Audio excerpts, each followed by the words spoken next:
اقوى مشروب لحرق الدهون، هيسد الشهية، هيحرق الدهون، وكمان هيقوي المناعة. مشروب قوي جدا، اتمنى ان انتوا تجربوه خصوصا في فصل الشتاء.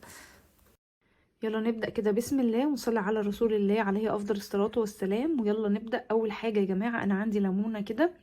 الليمونة دي انا غسلاها كويس جدا، والبرتقانة دي كمان انا غسلاها كويس جدا. هاخد ايه من البرتقانة دي؟ هاخد القشر بتاعها مش كلها، يعني هقشر مثلا كده حوالي نص قشر البرتقانة. قشر البرتقال غني بفيتامين سي وقوي جدا على فكرة للتخسيس وحرق الدهون. اهم حاجة اكون غسلاها كويس جدا. وهاخد منها كده قطع من قشر البرتقال. بجد يا جماعة يعني القشر فيه فوايد وحاجات، يعني افيد كمان من الثمرة نفسها. وطبعا بيرفع المناعة لانه غني بفيتامين سي زي ما احنا قلنا، وهيفتت الدهون باذن الله. انا هاخد كده، يعني هاخد كمان شريحتين من القشر، كفايه قوي دول اللي عندي. وهاخد هنا بقى الليمونه دي، انا هقطعها كده لاربع تربع بقشرها، برضو انا غسلاها كويس جدا بالقشر بتاعها. هقسمها كده 4 اجزاء طبعا، بس هنشيل منه البذر عشان البذر ده بيعمل مراره، فانا مش عايزاه. ليمونه كده 4 تربع. هقول لكم دلوقتي طبعا هنعمل فيهم ايه، والمكونات اللي هنضيفها، ومين اللي يقدر ياخدها ومين اللي لا، وكل التفاصيل، وهناخدها امتى وكل حاجه. الناس اللي ما عملتش لايك يا ريت تعملوا لايك دلوقتي. يلا بقى، اول حاجه كده هنجيب اي اناء يترفع على النار. هحط بقى فيه الليمونه بقشرها طبعا، لان قشر الليمون فظيع يا جماعه، حلو قوي قوي للمناعه وللبرد كمان، الناس اللي عندها برد.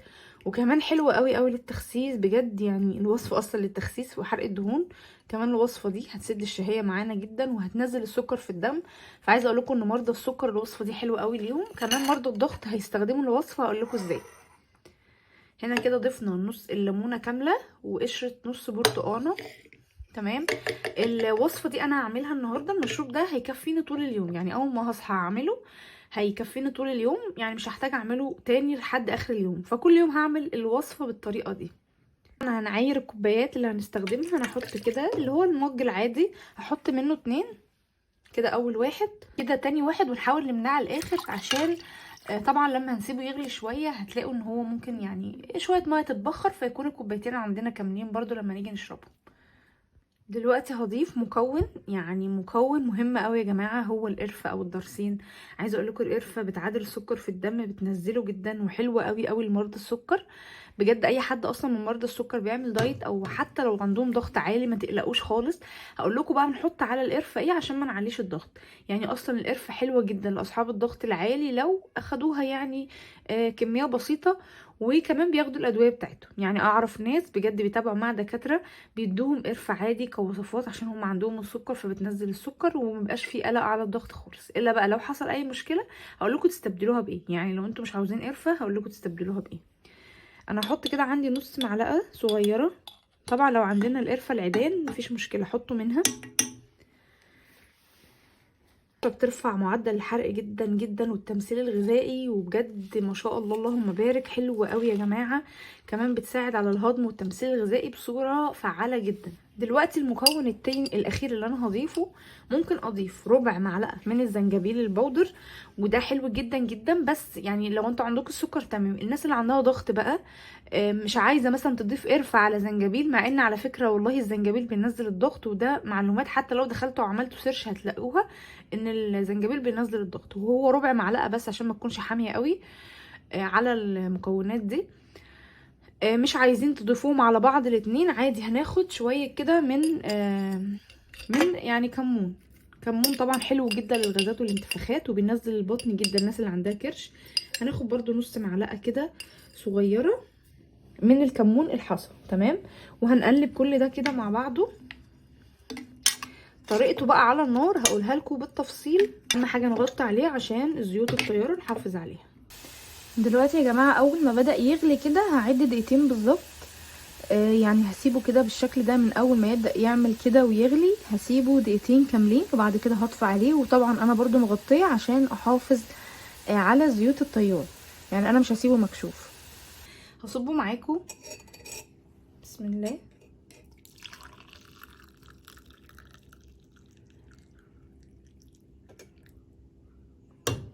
اول كوبايه، وتاني كوبايه دي هحتفظ بيها.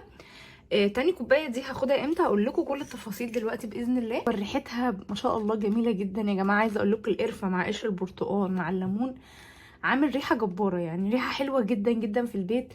تحسوا كده ان هي حتى بتعمل دفى في الشتاء. ريحتها حلوه قوي، كلنا عارفين القرفه قد ايه ريحتها حلوه، وفي الشتاء كمان بتبقى جميله جدا.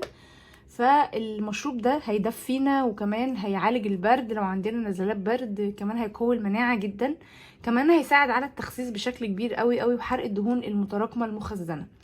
هاخد بقى المشروب ده ازاي؟ اول حاجه انا قمت من النوم عملت المشروب ده، هاخده على الريق. في ناس كتير هتقولي ازاي ما ينفعش اخد حاجه على الريق والمعده والليمون وكده، لا، الاضافات اللي انا ضايفاها دي ما تقلقوش منها خالص. هنحط حاجه بسيطه جدا هتخلي مفيش اي ضرر خالص على الريق، بالعكس هتزود الفايده وهتقوي المناعه. ايه هي الحاجه دي؟ معلقه عسل ابيض صغيره، هنقلبها على المشروب ده لما يهدى ويبقى دافي واشربه. بعد نص ساعة هبدأ اخد اول وجبة عندي اللي هي وجبة الفطار. طبعا هلاقي نفسي اصلا مش عندي نفس، يعني بيخلي الشهية مقفولة شوية، كمان هيزود الحرق جدا جدا ويشتغل على الحرق. ده بالنسبة للصبح. هاخد نص معلقة عسل صغيرة او نص معلقة كبيرة، وهو طبعا دافي. بالنسبة بقى للمشروب الجزء التاني ده هحتفظ بيه عادي، هغطيه واركنه على جنب. واول يعني مثلا قبل الغدا بنص ساعة هبدأ ان انا اسخنه ان هو يدفى، بس مش عايزاه يبقى سخن، مش ملوش علاقة، اهم حاجة يبقى دافي. وهاخده بس من غير عسل. هيكون قبل الغدا بتلت ساعة او نص ساعة. الكوباية التانية لو عملنا الوصفة دي بنفس الطريقة يوميا لمدة اسبوع هتلاقوا فرق كبير جدا في مقاساتكم. عايزة اقول لكم بجد هتخسوا، هيبقى عليكم يعني النقص في الوزن ملحوظ جدا. كمان اهم حاجه ان انا ما ازودش، يعني انا بخسس من ناحيه بلاش ابوظ من ناحيه. بلاش السكر، الحاجات اللي فيها سكر معلبه، الحلويات نمنعها تماما في الفتره دي. مش هقول لكم امتنعوا عن الاكل او اعملوا دايت، لا، امنعوا عن الحاجات المعلبه، المياه الغازيه، الشيبسي، الشوكولاتات، اي حاجه من السوبر ماركت مغلفه امنعوها تماما. كله اكل البيت عادي. مثلا الصبح هاخد رغيف عيش صغير كده مع قطع جبنه مع بيضه مع شويه سلطه، اي اكل متاح عندي. اهم حاجه نبعد عن المقليات والحلويات وبس. والنشويات طبعا هتبقى محجمه شويه، والوصفه دي كمان هتسد الشهيه. وكمان بالليل بلاش نتعشى حاجه فيها نشويات، يعني نخلي العشاء بتاعنا شويه فاكهه مع علبه زبادي كوبايه حليب، حاجه خفيفه. ويستحسن يا جماعه، عشان في ناس كتيره جدا بتقولي انا عايزه احجم الشهيه بتاعتي بالذات بالليل. الحل اللي انا جربته بجد والحل السحري ان انتوا تناموا بدري، ما تسهروش. يعني الساعه 12 دي ما يعني تكونوا نايمين قبلها. ليه؟ لان دايما في الشتاء لما بيجي الساعه 12 او بعد الساعه 12 بالليل لما بنكون سهرانين بنجوع، او حتى لو مش جعانين بالليل عايزين ناكل اي حاجه. احنا اتعودنا على كده، اللي هو الجوع العاطفي، بنبقى قاعدين عايزين ناكل اي حاجه.